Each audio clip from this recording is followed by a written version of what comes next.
Hello, here we are. There's Cailean, there's Rachel. Cailean's wearing a branded jumper, but I've got love hearts, so I think mine is better. We are here. Oh, this is such a show.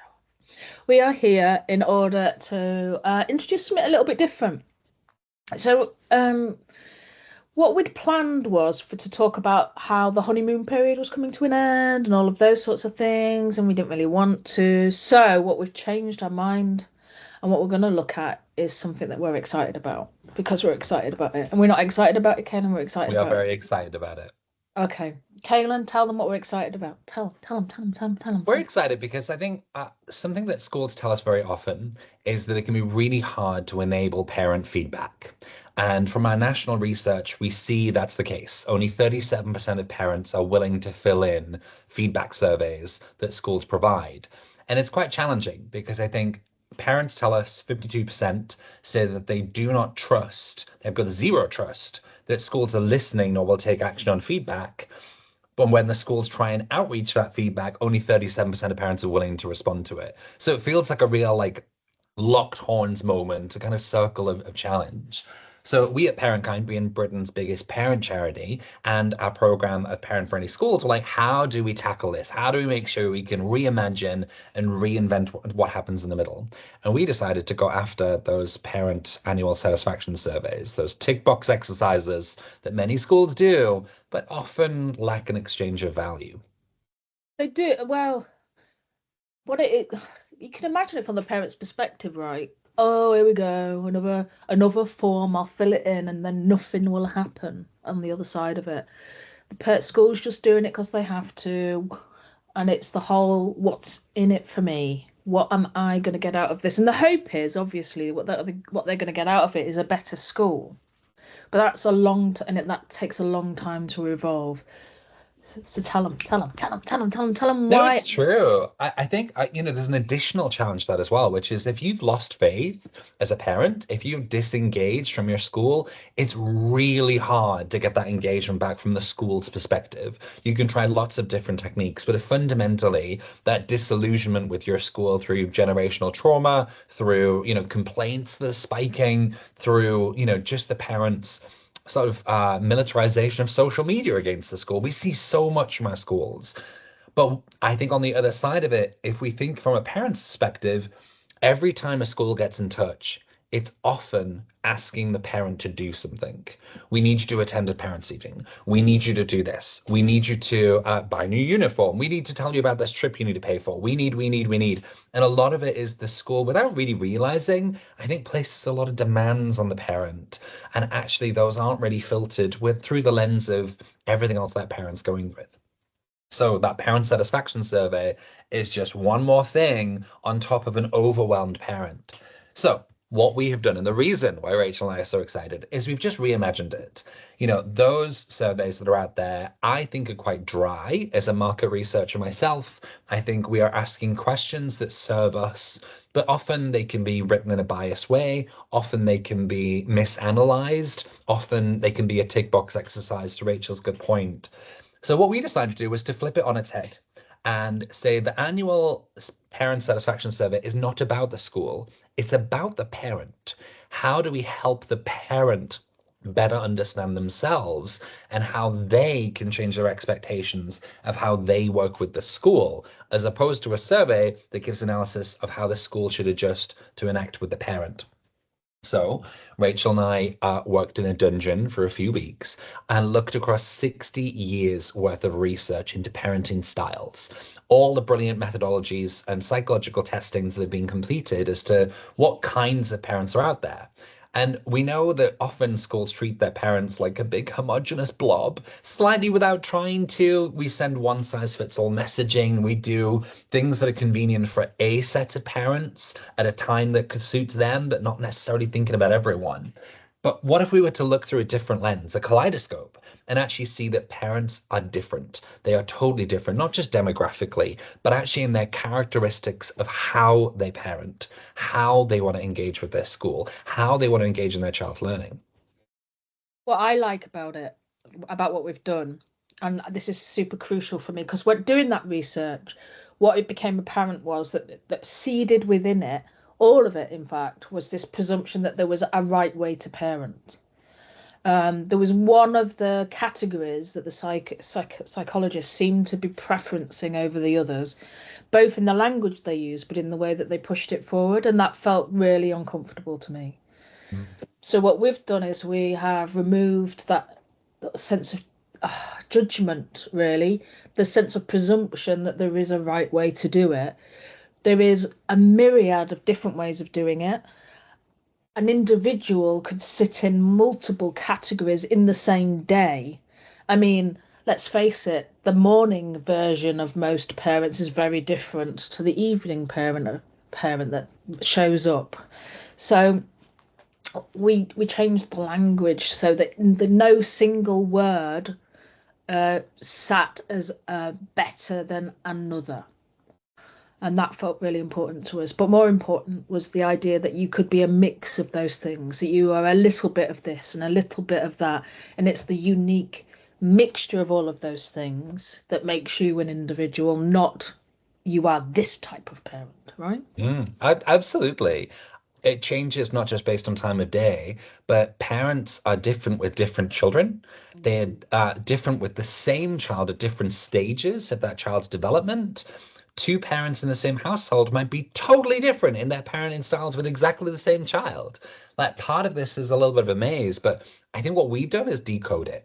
So we have launched parenting languages. There are 4 languages: vigilant, empowering, empathic, and guiding. And what we're saying is there is a unique mix of those for every parent that's out there. There's actually 500,000,000 variant outcomes you could be as possible mixes of those just 4 particular languages. That's really exciting to us to make sure we can be really personalized to the 20 million households across the UK that have parents actively in them.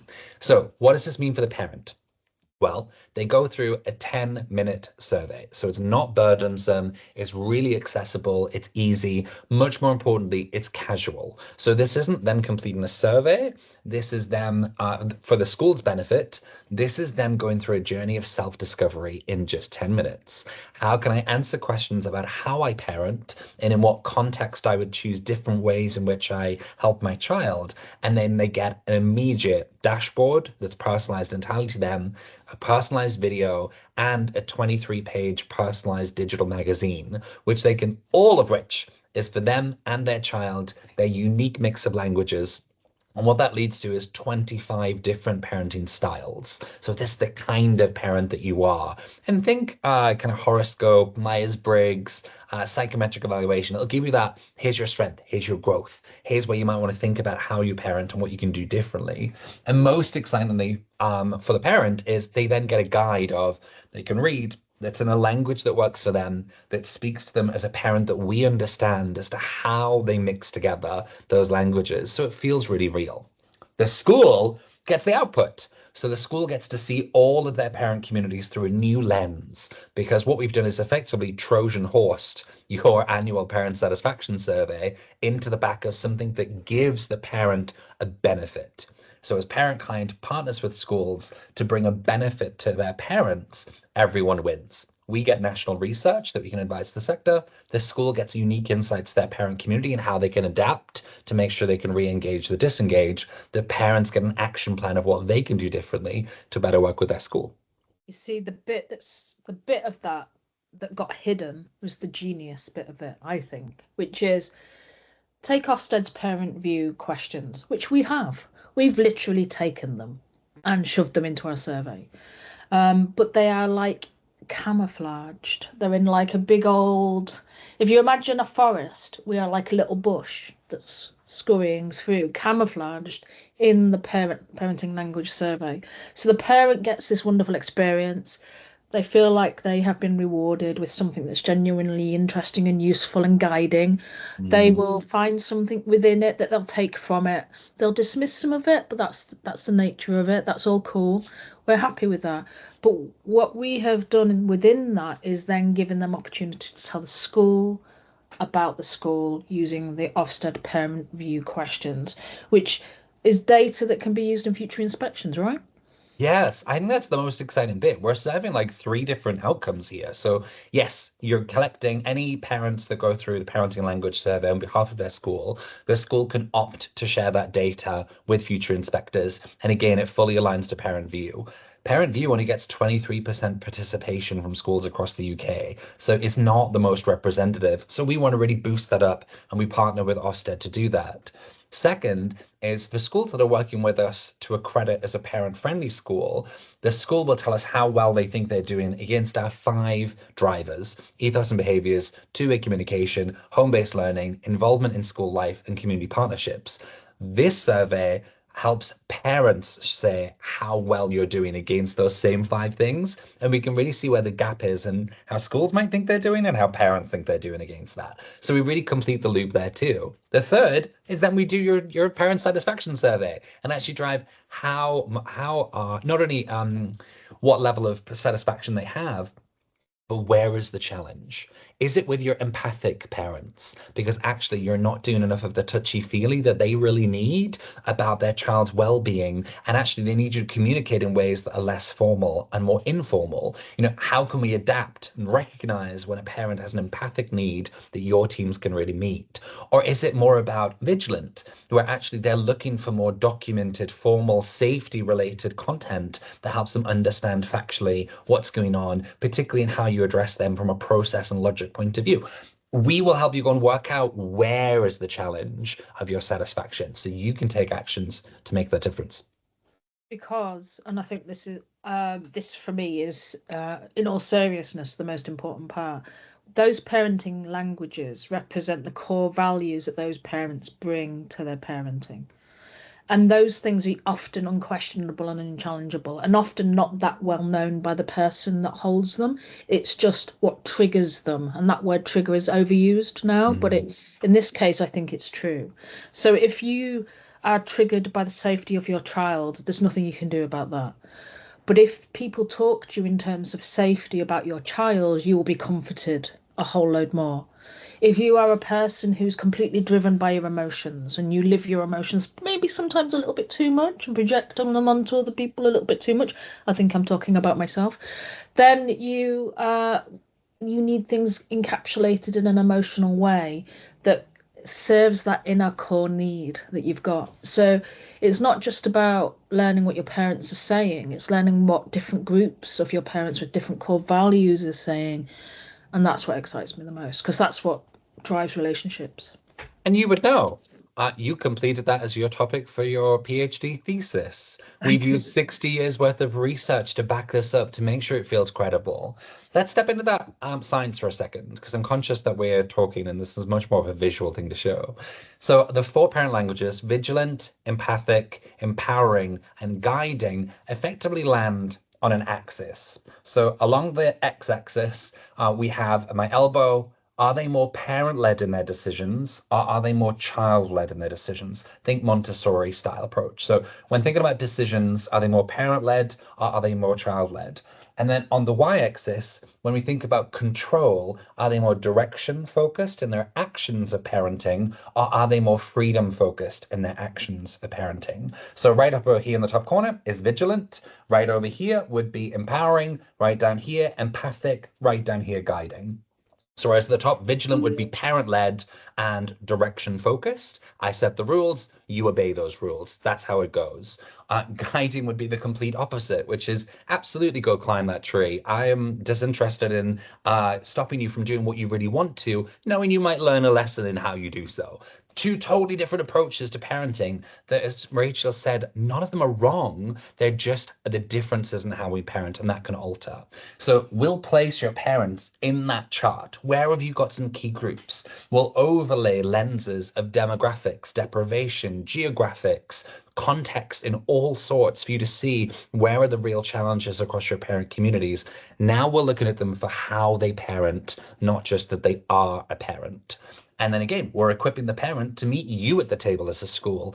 We're training the school on how you can meet the parents where they are in the moments that they need it. It's just an exciting bit of work. I mean, most importantly, if we were to drive it down and so it's very nugget. It's a way a school can empower two-way communication, which is one of our drivers. Mhm. The very foundation of any relationship is listening. And if you can't listen, then the relationship is going to break down. So a school can listen to their parents using this mechanism. It's just recognizing that most people need that sense that they're getting something out of it. And it's very hard for schools to persuade parents that you answer the survey will change. But you answer the survey and you will get a reward for this on the other end feels fair ultimately, right? You're Mm. listening and fairness, two wonderful qualities to support relationships. Yeah, I totally agree.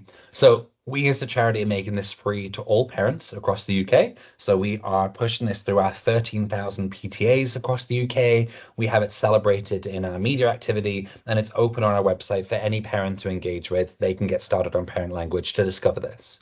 We do charge our schools, largely because it takes us effort to pull together a report and then articulate it to the school. So all we do is run cost recovery on that. 100% of our profits go towards our social impact projects as a charity. So a school would expect to pay between 150 and £500 this service, in line with how many pupils they have. So we can keep that fair and accessible to all. So quite cheap and effective. We've had 60 schools that have signed up for this so far in our launch over the last couple of weeks, which gives us lots of hope that we can really make a good difference in helping schools better understand their parents and help parents, most critically, better understand their schools.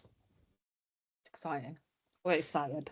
We're excited. We're excited to make a difference. We're excited that it's something that's accessible for schools. We're excited that parents get something out of it the other side. We feel it's a win-win for parents and schools, and then from that, a win for kids because as soon as those two parties partner up, there's nowhere for the kid to go but to do their best, right?